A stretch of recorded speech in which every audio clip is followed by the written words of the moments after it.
Belum masuk semua, Pak. Belum masuk semua. Iya. Totalnya berapa? Totalnya kalau digabung sama kelas non reguler itu 20 kurang, Pak. 20 kurang. Kita tunggu bentar ya. Kita tunggu 5 menit. Ya, udah lewat 5 menit kita Baik, mulai Pak. ya.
Masih ada kelas ya.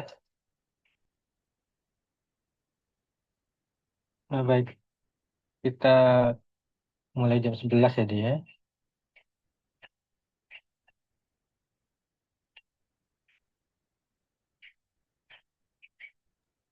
Baik, Pak. Ya, kita tunggu aja dulu.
Assalamualaikum.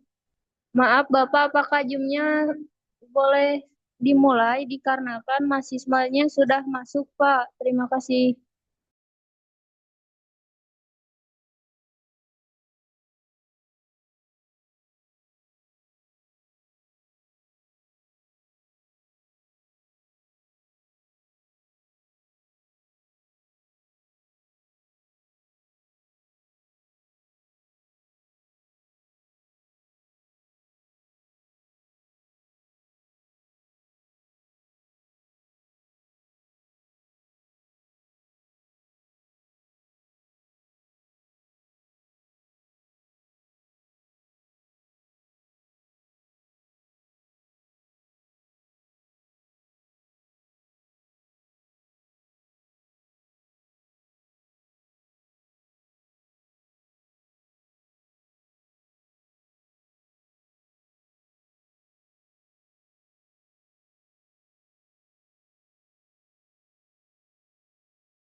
Assalamualaikum Bapak. Waalaikumsalam.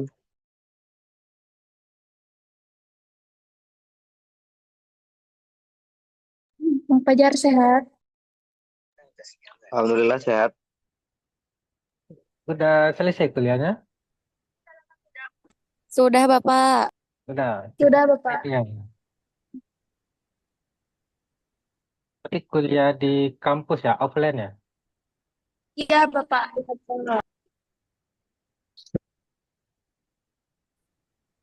Ada dosen pengampu juga ada join di Zoom ini? Gak ada Pak. Nggak ada. Berarti kita-kita aja. Iya. Betul Pak. Ya. Ini pertama kali Bapak menjadi dosen tamu di apa ya? STAI Darul Falah ya? Betul ya? Betul Betul, Bapak. Pak. STAI Darul Saya Falah. juga pertama kali yang menjadi anggota mahasiswa yang diajar oleh Bapak, Pak. Iya, kita sama-sama sama kali gitu ya. Baik, ini Stay Darul Falah lokasinya di Kota Bandung atau di mana ini? Di Bandung Barat, Pak. Tepatnya di Jalan Ciamplas. Bandung Barat itu kabupaten atau kota itu? Kabupaten, Bapak. Nanti akan menjadi negara, Pak. Oh iya, oke, siap. Perlu kita perkenalan diri dulu nih. Udah pernah ketemu Bapak sebelumnya? Belum ya? Baik, Bapak perkenalkan diri dulu ya. Enaknya menggunakan apa ya? Bentar.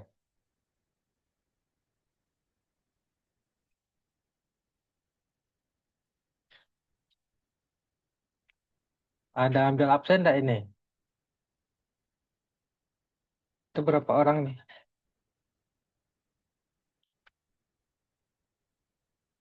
Halo? Iya, Bapak. Ada apa? Eh, baik kita mulai aja ya. Sebelumnya Bapak perkenalkan diri dulu. Dan ada kegiatan yang Bapak share. Ada muncul. Udah kelihatan. Halo. Suara Bapak jelas nggak? Iya, Jelas, sudah Pak. muncul, Pak. Jelas ya. Jelas. Nanti Bapak ngomong-ngomong sendiri nanti. Baik, Bapak perkenalan singkat aja ya. Nama Diki, Diki Rustam ya panggilan Pak Diki. Kalau di luar boleh panggil Abang. Kalau di kampus panggil Bapak aja ya. Lahir tahun 92, Oktober. Ada yang lahir 92? Ada yang lebih tua dari Bapak di sini? Tidak ada? Atau muda semua, generasi Z semua di sini? Gen Z semua, Pak. Gen Z semua. Ya, semua Ya, Gen Z. ya, background Bapak itu ilmu ekonomi ya, tamatan di Universitas Negeri Padang. S1-nya tamat 2015, S2 tamat 2019. Pengalaman kerja Bapak sempat magang di Bank Indonesia di Riau. Kemudian sempat juga bekerja di bank gitu ya, di bank cabang Jambi dulu di Bukopin ya. Kalau sekarang namanya Korean Bank ya atau KB, bukan keluarga berencana ya, Korean Bank. Tahun 2020 Bapak baru jadi dosen. Jadi background Bapak lebih banyaknya di bank ini sebenarnya dibandingkan ngajar gitu ya. Oke, asli Padang atau ada yang asli Padang di sini? Bandung Bandung. semua? Nggak ada, Bandung semua di sini ya. Kalau Bandung terkenal cantik dan ganteng semua orang di sana ya. Masya Allah. Iya, sama sepak bolanya juga, Pak, juara. Wah, juara Persib Bandung ya. Ya doakan aja lah Semen Padang tidak degradasi ya. Bapak juga tidak terlalu mengikuti bola, cuman Bapak tahu juga lah dikit-dikit. Kalau bola Inggris Bapak ngikutin gitu ya, Indonesia Bapak jarang ngikutin. Tapi beritanya Bapak Manchester ikutin dikit-dikit. United, Pak. Kok tahu? Selamat. Iya, ya orang pendukung Manchester United itu adalah orang yang setia ya, setia pada masa-masa sulit gitu ya. Tapi sulit terus, Pak, Manchester United. Sulit terus ya. Baik-baik. Mudah-mudahan Manchester United kayak juara malam ini ya. Oke, mata kuliah kita hari ini yaitu ekonomi mikro ya. Bapak udah lihat RPS dari Stay Darul Falah. Saudara pertemuan berapa sekarang nih? Pertemuan keberapa sekarang? Pertemuan 13. 13. Ya, baik.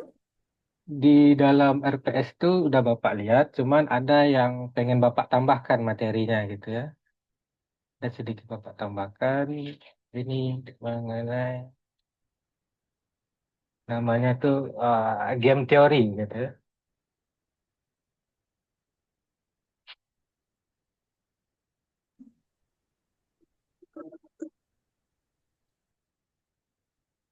Baik, sebelum Bapak masuk ke materi gitu ya, Bapak pengen saudara itu buka kamera dulu gitu untuk Bapak screenshot bentar karena nanti Bapak takut lupa gitu ya. Ini adalah bukti Bapak menjadi dosen tamu. Nanti ditanya sama Kaprodi, Bapak nggak tahu, ada kerja nanti gitu ya. Daripada nanti lupa, baik sekarang Bapak apa ya, foto deh. Oke. Pasang wajah yang terbaiknya, kan cantik ganteng semua ini. Ini bentar ya Bapak lebarkan semua dulu.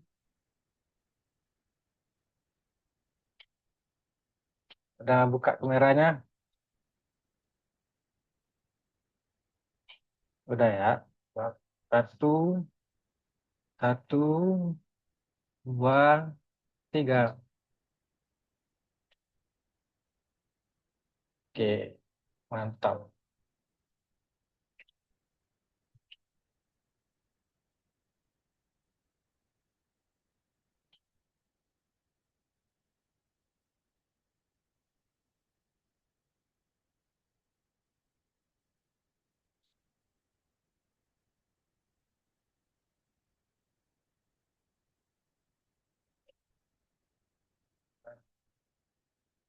Nggak pergi apa-apa. Silakan Pak.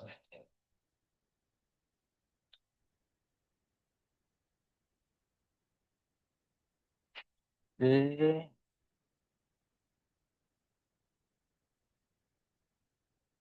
Sebenarnya Bapak pengen tahu saudara itu satu-satu, cuman kalau saudara perkenalan satu-satu waktu kita habis ya. Ya, nggak mungkin ya. Nanti berkabar aja kalau ada saudara main ke Padang, nanti kabari aja Bapak atau ya dosen-dosen di Universitas Nahdlatul Ulama Sumatera Barat gitu ya. Ya, Kota Padang atau Sumatera Barat juga tidak kalah indah dibandingkan Bandung ya. Sumatera Barat juga banyak tempat wisatanya. Mana tahu saudara nanti main ke Padang gitu. Tahu dapat jodoh pula di Padang kan?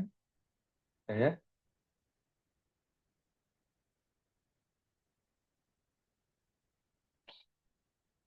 Baik, di RPS Ekonomi Mikro yang Bapak lihat itu belum ada materi tentang game teori.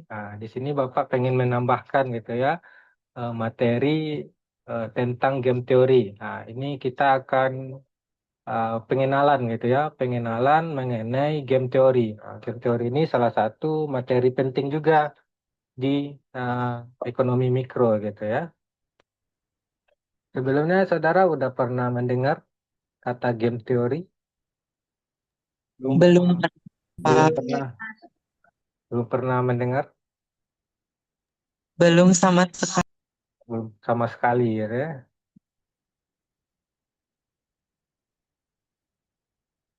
Saudara yang tahu tentang game apa? Game, game Mobile Legends gitu ya. PUBG, PS, kayaknya Game sambung ayat, Pak. apa game sambung ayat? Ya.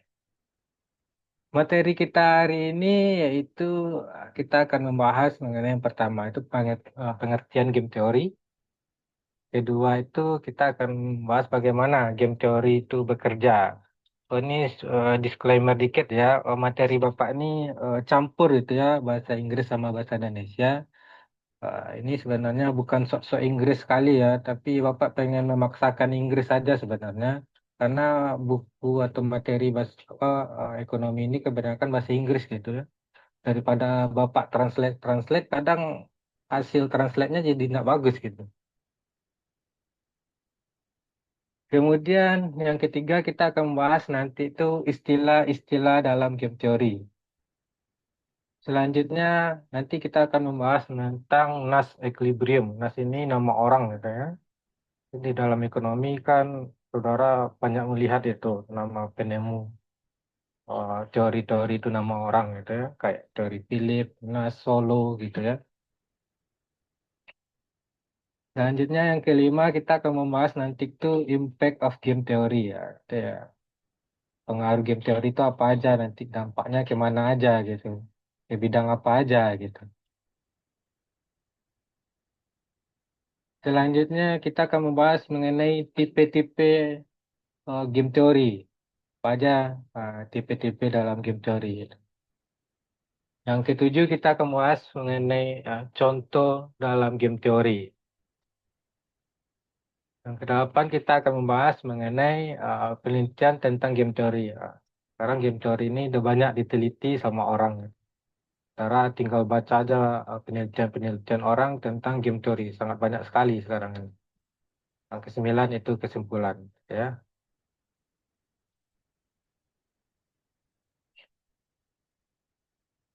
Sama pengertian game teori. Dari kata game teori ini, saudara apa yang saudara bayangkan? Gitu? Ada kebayang nggak? Kenapa ada di mata kuliah ekonomi mikro? Namanya aja game ya, game teori. Apa yang terbayang sama saudara game teori? Ada yang terbayang nggak?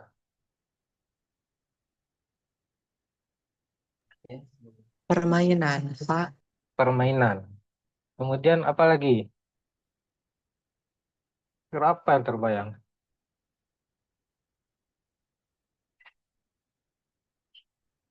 Nggak ada kebayang Pak ya, belum ada bayang-bayangan. Nah, ini menurut John von Neumann ya, and Oscar Morgenstern tahun 1944 ya. Game theory itu adalah studi atau study of mathematical model. Jadi merupakan model matematik gitu ya. Ya, sebenarnya game teori ini asalnya dari orang matematik gitu. Gitu. Jadi John von Neumann ini orang matematik juga gitu ya, dan peraih Nobel juga. Jadi jangan heran saudara kalau orang matematik itu banyak masuk ke ekonomi. Karena matematik sama ekonomi itu sangat erat, sangat mesra hubungannya. Gitu. Prodi saudara apa? Ekonomi atau manajemen ini? Manajemen bisnis syariah, Pak. Manajemen bisnis syariah. Pasti ada matematiknya dikit ya. Tapi kalau ilmu ekonomi murni, kebanyakan matematik gitu. Ya, mata kuliah ekonomi mikro ini lebih banyaknya matematiknya juga sebenarnya. Tapi di sini Bapak akan membahas mengenai pengenalan game teorinya aja. Tidak akan sampai ke advance gitu ya, terlalu dalam gitu. Kemudian menurut John Nash, ini Nash Equilibrium merupakan peraih Nobel juga, orang matematik juga. Game teori itu menjelaskan permainan gitu ya, permainan situasi di mana pemain memilih tindakan untuk memaksimalkan keuntungan mereka gitu ya, action to maximize gitu ya. Ah, jadi adanya apa namanya itu ya, memaksimalkan keuntungan mereka. Selanjutnya dari Roger Mason, ini kayaknya tidak ada orang Indonesia, orang luar semua di sini. Game teori itu menyediakan kerangka untuk memahami bagaimana individu membuat keputusan dalam strategic setting, di mana pemilihan itu tergantung pada pilihan orang lain. Jadi keputusan pemain itu tergantung pada pemain lain gitu ya. Jadi untuk memutuskan sesuatu itu melihat dulu keputusan orang lain itu gimana gitu. Selanjutnya Avinas Dixit and Barry Nelebuff gitu tahun 1991, game teori itu merupakan seni gitu. Seni antisipasi open end move gitu ya. Di mana mengetahui mereka melakukan hal yang sama kepada Anda. Maksudnya menentukan dulu gitu ya. Keputusan itu ditentukan juga dari keputusan orang lain gitu ya.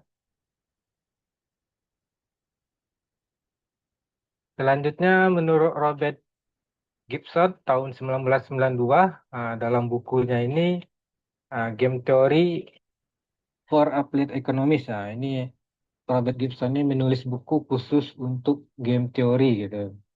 Yang menyatakan bahwa game teori itu adalah studi individu rasional untuk membuat keputusan ya. Itu tergantung kepada aksi orang lain. Nah, jadi game teori itu adalah studi tentang pengambilan keputusan strategis ya oleh individu atau kelompok. Jadi tidak hanya dua aja gitu ya, bisa juga kelompok gitu. Dalam situasi di mana hasil yang diperoleh setiap pihak bergantung tidak hanya pada tindakan mereka sendiri, tapi juga pada tindakan pihak lain ya. Teori ini mencakup aspek konflik dan kerjasama, dan digunakan untuk menganalisis dan memprediksi serta mengantisipasi pilihan yang saling mempengaruhi antar pelaku dalam berbagai konteks. Gitu. Jadi pengertiannya seperti itu ya.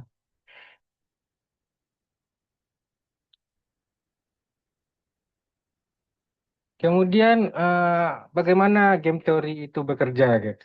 Bagaimana game teori itu? Apa tujuan game teori itu? Kira apa itu tujuan?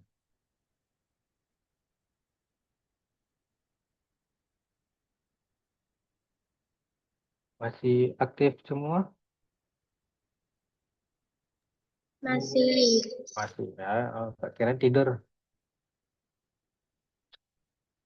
Ya, tujuan game teori itu adalah untuk menjelaskan tindakan strategic action ya, atau tindakan strategis gitu ya. Dari dua atau lebih more player gitu ya. Multiplier dalam situasi tertentu dengan aturan dan hasil yang ditetapkan. Tuh. Jadi setiap kali situasi dengan dua atau lebih pemain melibatkan pembayaran diketahui atau konsekuensi yang dapat diukur. Nih, teori permainan ini apa namanya? Kita dapat menggunakan teori permainan untuk membantu menentukan hasil yang paling mungkin gitu ya.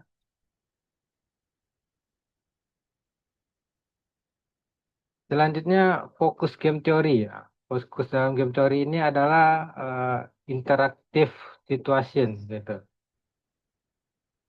Fokusnya itu situasi interaktif yang melibatkan pemain rasional gitu.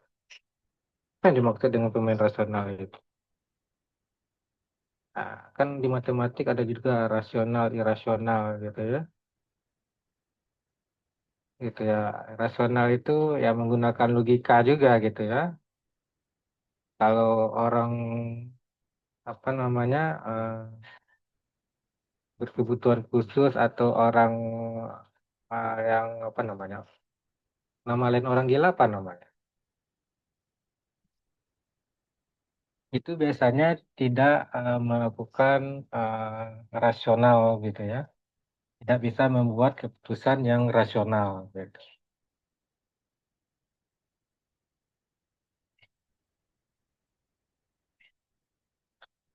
Selanjutnya game teori ini sangat luas aplikasinya gitu ya, termasuk ke dalam psikologi, biologi, word, wah, masuk terang juga teori game teori ini digunakan. Kemudian di economic and business, masuk juga di ekonomi dan bisnis ya.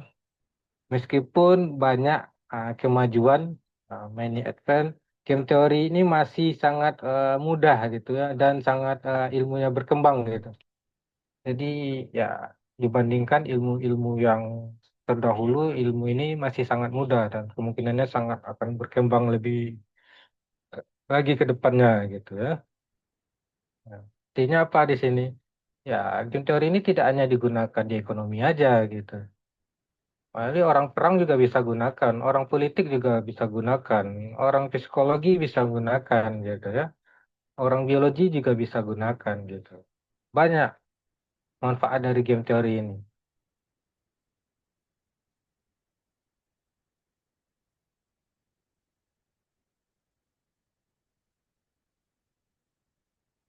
Kemudian istilah-istilah dalam game teori. Dalam game teori itu ada namanya game. Game itu kan rangkaian keadaan hasil bergantung pada tindakan atau lebih pembuat keputusan atau permainan nantinya ya. Player itu adalah orang ya, orang yang ngambil keputusan nanti. Nah, selanjutnya ada namanya strategi. Strategi ini adalah rencana tindakan lengkap yang akan diambil pemain berdasarkan rangkaian keadaan yang mungkin muncul dalam permainan gitu ya. Lanjut istilahnya payoff. Payoff ini artinya imbalan atau hasil gitu. Nanti imbalan ini adalah pembayaran yang diterima pemain karena mencapai hasil tertentu atau dari keputusan yang diambil gitu. Selanjutnya informasi set. Informasi set ini merupakan rangkaian informasi ya, informasi yang tersedia pada titik tertentu dalam permainan ya. Istilah rangkaian informasi ini paling sering digunakan saat permainan. Selanjutnya equilibrium. Kata equilibrium ini seringkali saudara dengar ya. Ini adalah titik dalam permainan saat kedua pemain telah membuat keputusan dan hasilnya tercapai. Jadi keputusannya tuh udah ada titik tengahnya atau keseimbangannya gitu ya antara kedua belah pemain.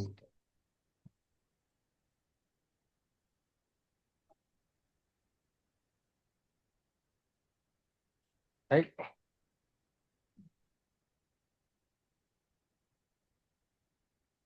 suara Bapak masih jelas? Masih, Pak. Masih ya. Nanti Bapak kayak khotbah Jumat nanti ya. Selanjutnya kita akan membahas mengenai the Nash equilibrium. Dinas equilibrium atau disebut juga keseimbangan Nash gitu ya.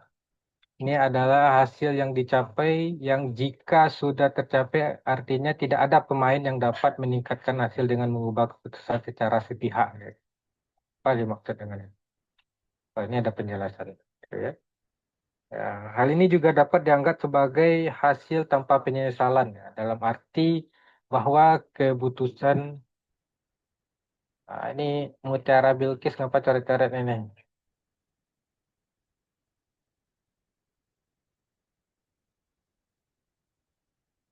Oke, lanjut ya. Nah, ini contoh matrik dari Nash equilibrium. Bapak tampilkan dulu pointer lasernya. Nah, ini. Kelihatan nggak pointer yang warna merah ini? Kelihatan, Pak. Kelihatan, Pak. Kelihatan ya.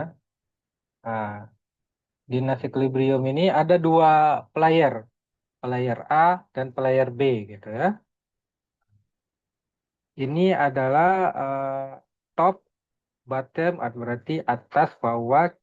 Kalau player B ini kiri, kanan. Nah, ini akan mengambil keputusan nantinya. Mana keputusan yang bagus itu diambil. Gitu.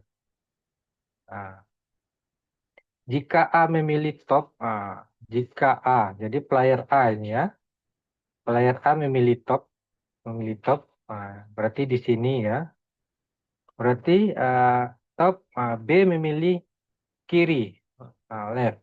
Nah, kenapa B memilih kiri? Kenapa tidak memilih kanan?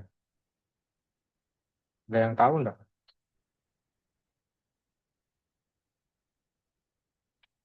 Ada nilainya di sini 2,1, 0,0. Nah, jika A memilih atas dan B memilih kiri, maka equilibriumnya di 2,1 di sini.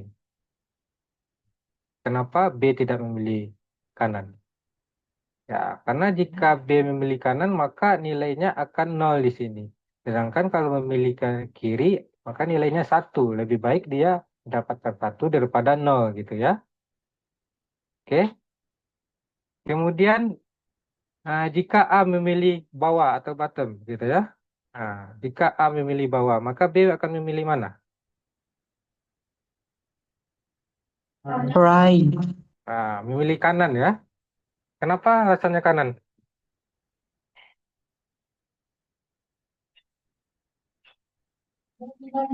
Ada nilainya, Pak, dibanding pesawat.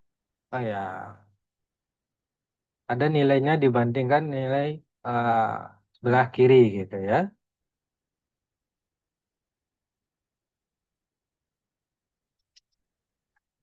Jadi artinya apa namanya itu tindakan atau keputusan B ini ditentukan oleh tindakan A gitu ya, keputusan A. Jika A mengambil top berarti B mengambil kiri gitu ya. Jika A mengambil bottom berarti B mengambil kanan gitu ya. Disitulah titik equilibrium Nash-nya atau Nash equilibrium.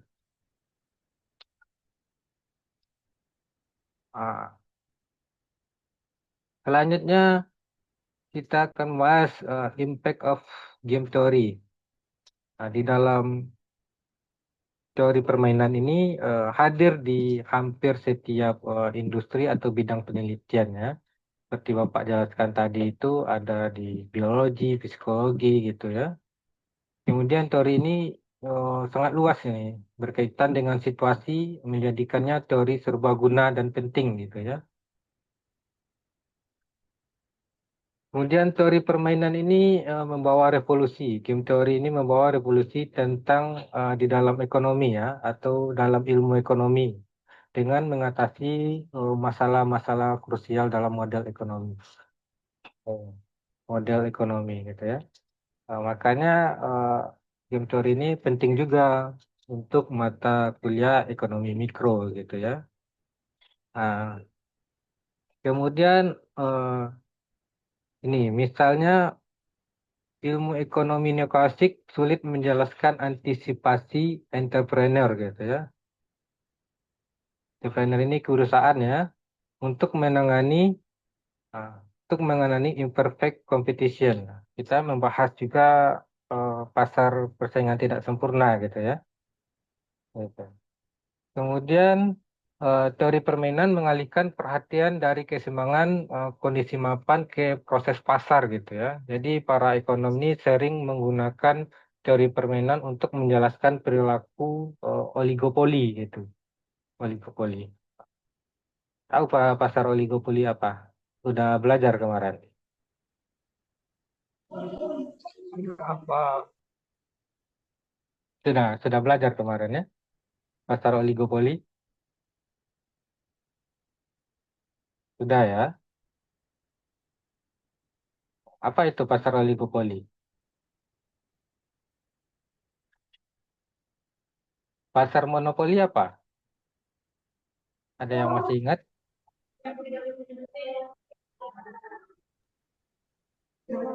Sebuah perusahaan yang bergerak di atas undang-undang negara, Pak.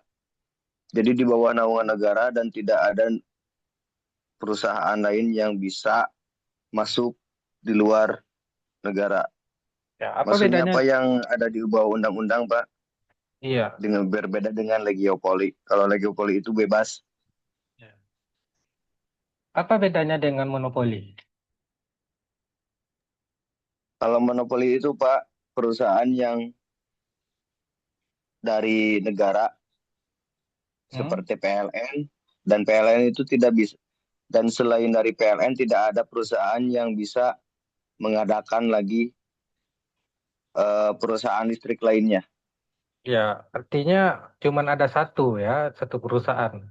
Mono itu kan satu gitu ya, Ya, monopoli. Ya, dia hanya ada satu perusahaan besar gitu ya, contoh tadi PLN gitu ya. Kemudian oligopoli ini ada beberapa perusahaan besar gitu. Beda dengan monopoli.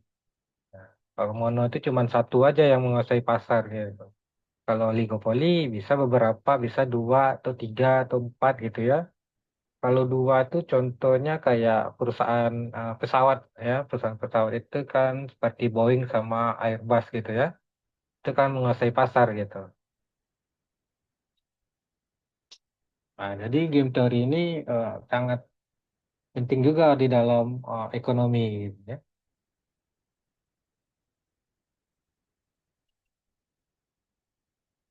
Selanjutnya kita akan membahas mengenai tipe-tipe game teori. Tipe game teori yang pertama itu ada namanya kooperatif versus non-kooperatif game. Apa itu? Kooperatif apa?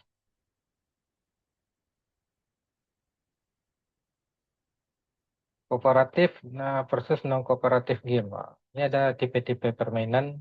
Yang pertama itu kooperatif versus non-kooperatif. Nah, kooperatif itu pemain bisa membuat perjanjian yang mengikat untuk bekerja sama. Artinya ada kerjasama di sana ya. Gitu. Jadi pembentukan koalisi dan pembagian hasil di antara pemain. Contoh dua perusahaan membentuk aliansi strategis dan membagikan keuntungan bersama. Itu. Ya, kayak koalisi partai juga seperti itu ya, berkoalisi supaya nanti dapat kue gitu ya. Kuenya apa? Ya, kuenya menjadi menteri gitu. Kayak gitu. Jadi adanya koalisi gitu. Sedangkan non kooperatif apa? Kebalikannya ya. Ya, pemain tidak dapat membuat perjanjian yang mengikatnya. Jadi setiap pemain itu bertindak secara mandiri, nah, jadi independen gitu ya, untuk memaksimalkan keuntungannya. Jadi tidak ada ikut campur atau kerjasama dengan orang lain. Contohnya apa? Persaingan harga antar dua perusahaan. Jadi tidak ada mereka tuh berkoalisi atau bekerja sama. Ya, baratnya itu bersaing gitu ya. Tidak ada kerjasama antar perusahaan. Selanjutnya ada namanya eh, zero sum versus non zero sum games. Nah, apa itu? Ya, keuntungan satu pemain sama dengan kerugian pemain lainnya. Nah, itu namanya zero sum game. Nah, total keuntungan dalam sistem adalah konstan. Nah, jadi kalau konstan itu tetap ya. Gitu. Contohnya kayak permainan catur, poker, nah, itu kan jelas gitu ya. Ya, kalau menang satu, satu lagi kalah gitu. Ya. Mungkin kedua-duanya menang. Ada nggak main catur kedua-duanya menang? Nggak ada ya. Selanjutnya non-zero sum game. Apa itu? Nah, itu merupakan keuntungan dan kerugian tidak saling menyediakan. Nah, bisa terjadi situasi win-win solution atau sama-sama menang atau sama-sama kalah gitu. Nah, nanti kita akan membahas mengenai prisoner dilemma. Nah, nanti di sana sama-sama menang atau sama-sama kalah gitu ya. Selanjutnya ada namanya simultan move atau versus sequential move games gitu ya. Semua pemain membuat keputusan secara bersama. Itu yang namanya simultan gitu. Biasanya direpresentasikan dengan matrik payoff. Nanti kita akan membahas lagi matrik payoff. Yang tadi itu matrik payoff ya. Nanti kita akan membahas lagi pada slide selanjutnya. Kemudian ada namanya one shot versus repeat games. One shot game itu maksudnya adalah permainan hanya dimainkan sekali, one shot gitu ya, tanpa kesempatan ulang. Contohnya apa itu? Jadi contohnya satu kali lelang tertutup, jadi permainan itu cuma sekali gitu ya, tidak bisa diulang gitu ya. Berbeda dengan repeated games gitu ya, bisa diulang. Contohnya persaingan harga berkelanjutan antar perusahaan yang saling mengenal. Itu kan dia bisa berulang terus permainannya, bisa satu perusahaan dinaikkan harga, satu perusahaan diturunkan harga, kayak gitu aja dia naik turun harga, permintaan penawarannya berubah-ubah terus gitu ya. Jadi persaingannya berlanjut terus gitu. Itu namanya repeated games.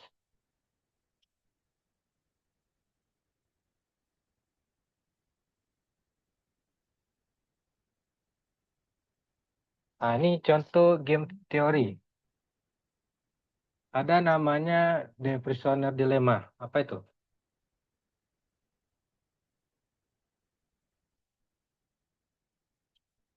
Ini tentang dua tahanan gitu ya.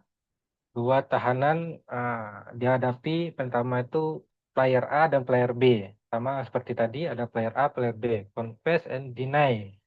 Confess itu dia mengaku kejahatannya, sedangkan deny itu dia tidak mengaku gitu ya.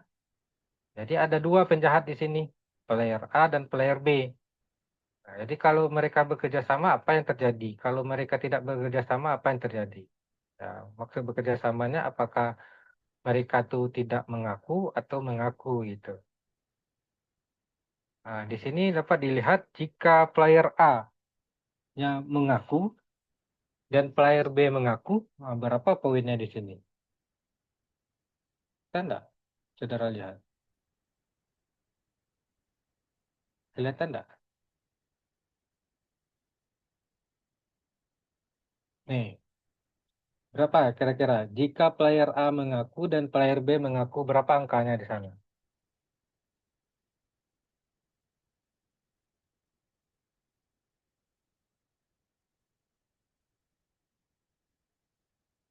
Ini game teori prisoner dilemma ya. Ini antara dua tahanan yang sedang apa namanya itu integrasi untuk mengaku atau tidak mengaku gitu. Mengaku kejahatannya atau tidak mengakui kejahatannya. Kalau mengakui kejahatannya, dia akan dikenakan hukuman sekian. Kalau tidak mengakui, dijatuhkan hukuman sekian. Ini contoh player A. Player A ini kalau mengaku dan player B kalau mengaku, berapa angkanya di sini? Ada yang bisa tahu angkanya?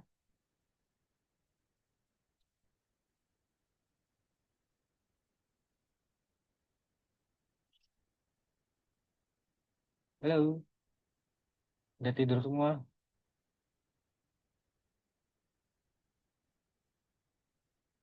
Mana nih?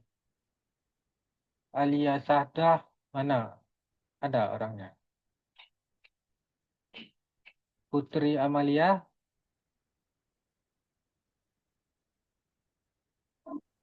Ya, Pak. masih ada. Ada, Pak. Tidur, Putri.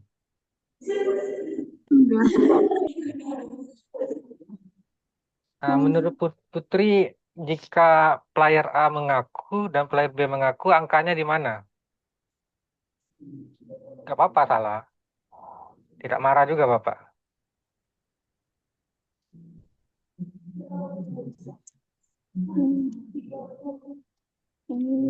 Kalau mengaku itu confess, kalau tidak mengaku itu deny.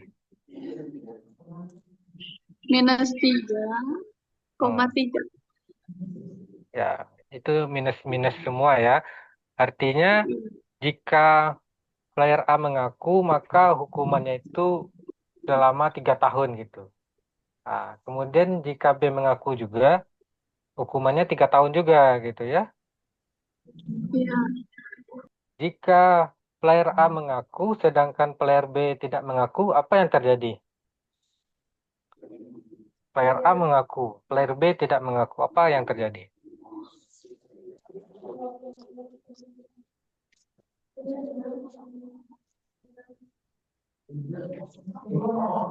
Mana yang player A, mana yang player B angkanya?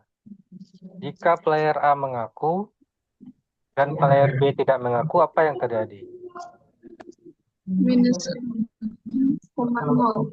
Ya, berarti hukumannya cuma 0 tahun untuk player A mengaku dan 6 tahun untuk player B yang tidak mengaku. Artinya apa? Artinya kalau tidak mengaku hukumannya lebih tinggi ya daripada mengaku gitu. Iya.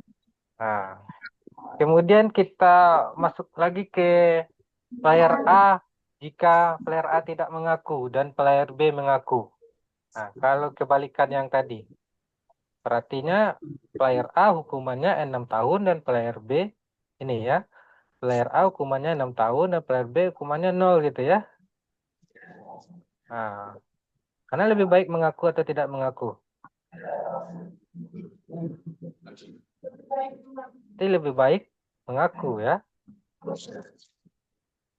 Nah, kemudian jika orang nih sama-sama tidak mengaku gitu ya. Nah, sama tidak mengaku. Maka poinnya di sini adalah 1 min 1, min 1 ya. Artinya apa di sini? Artinya hukumannya 1 tahun sama 1 tahun gitu. Ya. Dari angka-angka ini mana pilihan yang paling bagus? Mana yang terjadinya Nash equilibrium itu? Tidak mengaku, Pak. Tidak mengaku.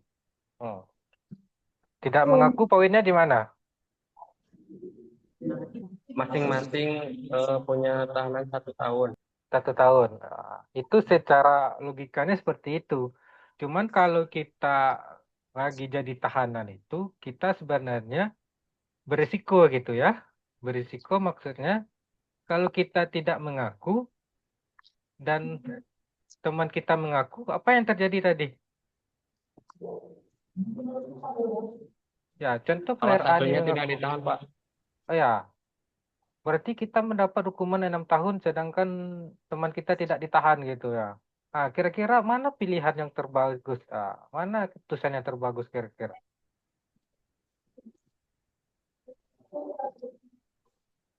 Coba berpikir dulu.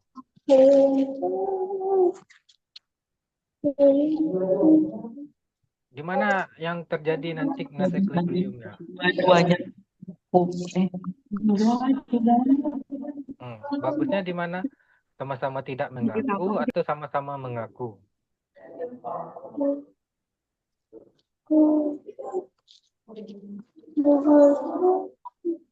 Kira gimana bagusnya?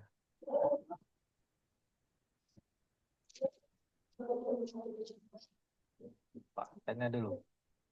Di sini. Rita Herlina mana yang bagus? Sama-sama mengaku atau sama-sama tidak mengaku? Sama-sama mengaku, Pak. Kenapa sama-sama mengaku?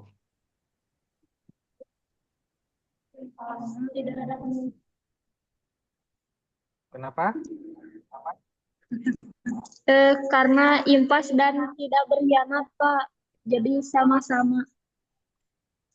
Impas tidak berkhianat, artinya tidak mengambil risiko ya. Kita belum tentu juga kalau kita tidak mengaku, teman kita belum tentu juga dia tidak mengaku gitu ya. Jadi di sini nas equilibriumnya terjadi di sama-sama mengaku. Gitu. Nah, itu yang paling aman, walaupun hukumannya 3 tahun dibandingkan sama-sama tidak mengaku. Gitu. Paham nggak kira? Arti nas equilibriumnya di sini letaknya, sama-sama mengaku. Nah, jika di sini, ini belum tentu akan terjadi seperti ini. Bisa jadi temannya berkhianat, bisa jadi temannya mengaku, kan? Contoh A ini tidak mengaku. Yang B bisa jadi mengaku A. A ini dapat hukuman 6 tahun. Kalau dia mengaku tadi 4/3, bagus sama-sama mengaku. Gitu. Oke? Kita Oke, kasih Pak. contoh yang ini contoh pasar oligopoli ya. Ini pasar oligopoli jika ini ada dua perusahaan ya, perusahaan A dan perusahaan B gitu ya. Di mana yang pertama itu produksi tinggi itu T, produksi rendah itu R. Nah, kira-kira di mana yang terjadi nas equilibriumnya?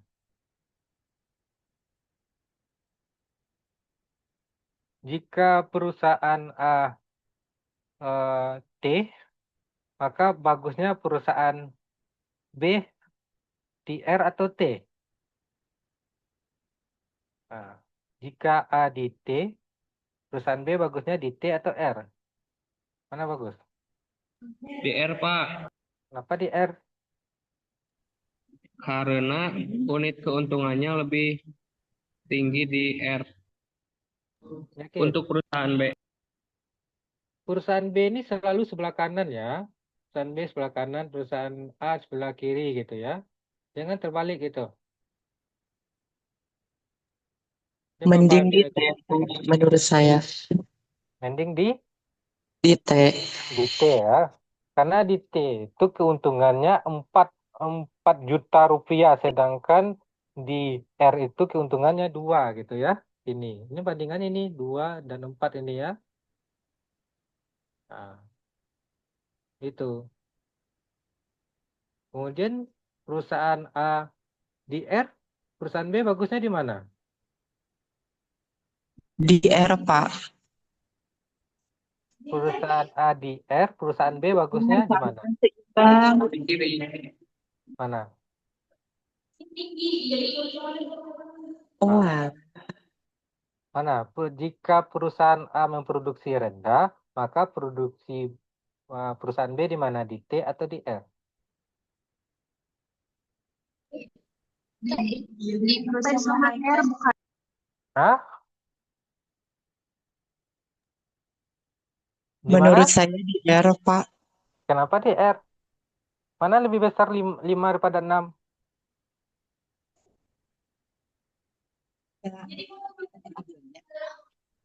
Kalau menurut saya biar seimbang. Biar seimbang. Bukan gitu ya. Jika perusahaan A ini memproduksi rendah, maka perusahaan B ini lebih bagusnya produksinya tinggi biar keuntungannya itu 6 juta. Kalau dia produksi rendah, keuntungannya cuma 5 juta gitu ya. Ya tadi kan dalam pengertian sudah dijelaskan. Apa namanya itu menunggu keputusan pelayar, kemudian mengambil keputusan gitu ya. Jadi artinya di sini perusahaan itu kebanyakan ngambil keputusan produksi tinggi ya. Nah, equilibriumnya terletak pada produksi tinggi A dan produksi tinggi B ya. Dia 4,4 nih. Nah, disitulah nas equilibriumnya. Oke ya. Nah, kita kasih contoh yang sederhana lagi. Ini contohnya menyatakan atau tidak menyatakan perasaan. Ini. Ini ada dua sejoli antara Aisyah sama Budi, A dan B gitu. Jika A menyatakan, B menyatakan, maka terjadi jadian. Gitu ya. Jika A menyatakan, B tidak menyatakan atau diam, maka tidak terjadi atau terjadi canggung gitu ya. Kalau A diam, B diam, maka tidak akan terjadi hubungan gitu ya. Kira-kira bisa dipahami itu.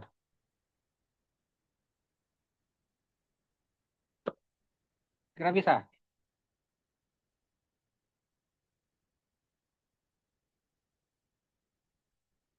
Jadi bagusnya di mana? Apakah sama-sama menyatakan atau sama-sama diam atau satu menyatakan satu diam gitu.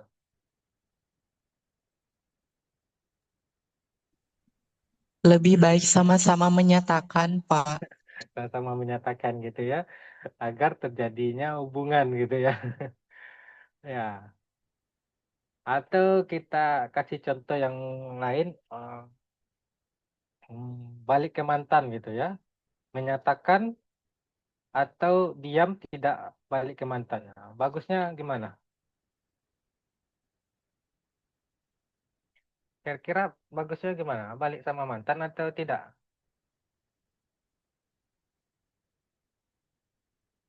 Karena saudara milih balik mantan atau tidak? Atau saudara tidak punya mantan?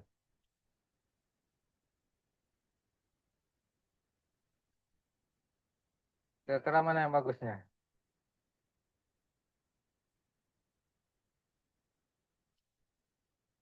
Ya, kalau saudara pengen apa namanya tuh, ya pengen masih ada rasa atau gimana, ya pilih yang sama-sama menyatakan gitu lah. Kalau sama-sama menyatakan artinya apa? Ini berarti dia sama-sama masih sayang ini, gitu ya. Kalau sama-sama diam artinya apa? Oh, ini sudah sama-sama saling benci ini. Tapi kalau sama salah satunya satu menyatakan, satu diam berarti ada satu sayang, satu tidak sayang gitu ya. Ya, kalau perasaan itu ya relatif gitu ya, tergantung gitu ya. Kayak gitu. Kita memainkan game teorinya seperti itu. Gitu.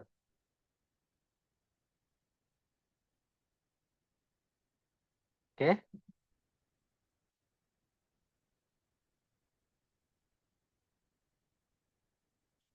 ada yang ditanyakan?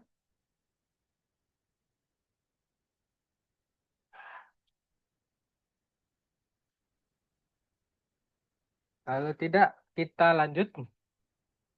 Nah, ini penelitian tentang game teori. Penelitian game teori ini Bapak ambil dari Emerald Insight. Ini merupakan salah satu judul apa namanya artikel terindeks Scopus ya tahun 2021 ini. Game teori dan artificial intelligence gitu ya. Nah, ini game teori ini udah banyak digunakan sekarang ini. Ya, artikel ini menjelaskan bagaimana konsep solusi dalam teori permainan dapat digunakan untuk menentukan jenis masalah apa yang cocok diselesaikan oleh kecerdasan buatan atau AI ya. Gitu. Nah, kemudian ada lagi penelitian tentang game theory juga itu dalam entrepreneurship ya. Ini literatur review. Ini artikelnya masih tahun 2023, masih terbaru juga nih, baru 2 tahun. Artikel ini mengulas bagaimana game teori itu digunakan dalam studi kewirausahaan gitu ya, atau entrepreneurship. Nah, teori ini berguna untuk menganalisis strategi dan kebijakan yang dapat mendorong aktivitas wirausaha dan pertumbuhan ekonomi. Ini penelitian tentang game teori ini ya sangat banyak sekali. Saudara nanti bisa baca juga. Kalau saudara pengen baca bukunya, Bapak ada pengarangnya itu varian. Kalau saudara pengen minta ya silakan japri Bapak aja. Ada bukunya Bapak. Itu bagus bukunya untuk ekonomi mikro, varian namanya. Atau Jehle. Itu bagus juga bukunya ekonomi mikro.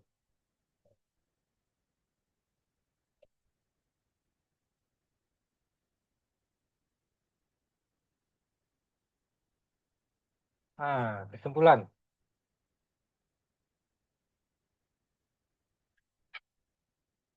Kira-kira apa yang dapat disimpulkan di sini? Coba ada yang bisa menyimpulkan enggak? Izin menjawab, Bapak. Nah, ya, silakan. Kesimpulannya, game teori itu adalah rangkaian strategi atau teori tentang tindakan yang akan diambil yang disebut pemain atau player untuk mengambil keputusan berdasarkan informasi-informasi yang tersedia agar Ya. mencapai suatu hasil yang equilibrium atau seimbang di dalam permasalahan-permasalahan yang ada dalam model matematika ekonomi. Iya, bagus sekali. Siapa tadi itu jawab tadi itu? Hilman Fadila. Luar biasa Hilman. Berarti Elsa mau menambahkan? Elsa muncul-muncul hilang. Silakan Elsa kalau pengen menambahkan.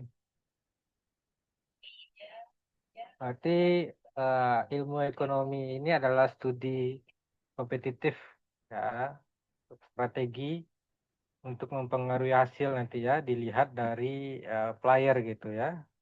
Apakah playernya melakukan tindakan apa, baru kita melakukan apa namanya keputusan gitu. Kemudian game teori ini sebenarnya sangat luas sekali gitu. Relevan juga dalam bidang biologi gitu ya, psikologi, ekonomi, bisnis, dan lain sebagainya. Jadi sangat luas. Jadi kalau saudara buat skripsi juga bisa tentang game teori. Gitu. Sekarang semester berapa? Semester 2, Pak. Oh, masih baru. Masih baru-baru merasakan kuliah ya. Masih belum stres lah kalau baru-baru ini. Kalau udah semester akhir baru udah mulai stres. Ya. Ya, kalau saudara pengen baca lebih lanjut juga banyak bukunya. Ya, kayak Varian, Jehle, terus ada namanya Gibson, itu bagus juga. Terus kalau saudara tidak tertarik ke buku, ada filmnya. Nama filmnya A Beautiful Mind. Itu bagus itu. Itu film biografi dari apa tadi, penemu game teori tadi. Ya, bagus sekali. Cobalah saudara cari. Di Netflix ada kayaknya tuh. Bagus. Itu akan merubah-rubah pemikiran saudara juga itu. Kan apa namanya membuka cakrawala saudara juga.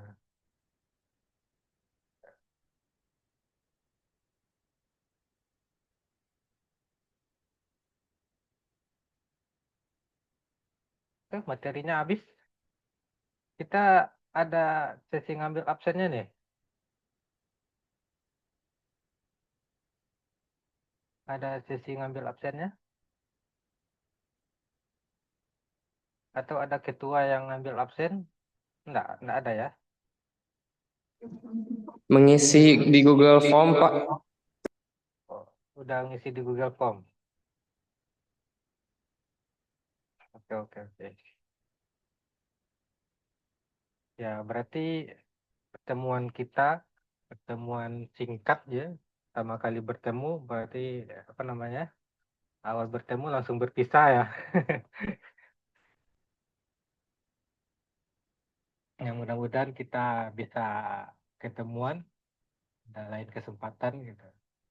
Nggak tahu ada yang jalan-jalan ke Padang, mainlah ke kampus Gunung Sumbar, atau bisa jadi Bapak ke Bandung gitu ya. Kalau Bapak ke Bandung boleh Bapak main ke kampus saudara? Boleh. Boleh? Boleh, Pak. Boleh ya. Di Bandung, apa oleh-olehnya di sana? Wajib, Pak. Wajib, Pak, wajib. Terus Dodol Bandung. Tiket umroh, Pak. Tiket umroh, nah pula oleh-oleh Bandung.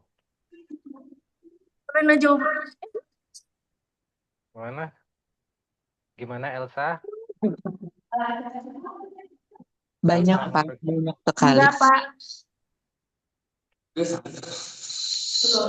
Belum. Bapak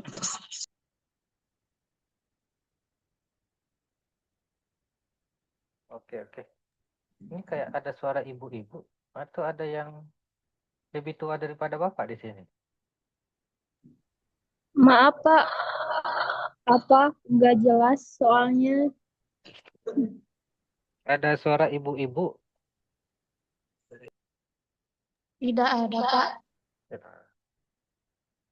Ada yang ditanyakan mengenai kuliah kita yang sangat singkat, cuma satu pertemuan dan cuma sekali bertemu dengan Alhamdulillah, Bapak. tidak ada, Bapak. Habis Tidak ini ada, kita Bapak, berpisah sudah lagi. cukup. Sangat singkat sekali ya pertemuan kita. Mudah-mudahan kita ada kesempatan ketemu lagi ya. Ya. Baik, jika tidak ada pertanyaan, kita kuliah hari ini cukup sekian dulu ya. Jadi kalau ada yang ditanyakan, japri aja Bapak atau tanya aja sama dosennya gitu. Oke, Siap, Baik, Pak. Bapak, siap. terima kasih ya. Baik, Ya, dengan mengucapkan alhamdulillahirrabbilalamin. Wassalamualaikum warahmatullahi wabarakatuh. Waalaikumsalam Terima kasih Bapak.